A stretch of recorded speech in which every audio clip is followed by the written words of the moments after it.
যখন লোহা আবিষ্কার হলো তখন বনের কোনো গাছ ভয় পেল না। যখন সেই লোহা থেকে কুড়াল আবিষ্কার হলো তখনও বনের কোনো গাছ ভয় পেল না।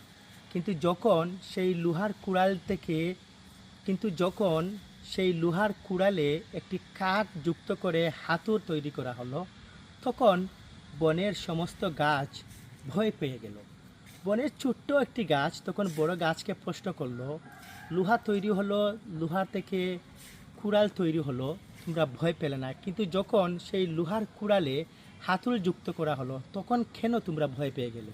তখন বড় গাছটি চিৎকার করে বলল, যখন ঘরের কোনো মানুষ শত্রুর সাথে হাত মিলিয়ে নেয় তখন সেই শত্রুদেরকে মোকাবেলা করা অনেক বেশি কঠিন হয়ে যায়।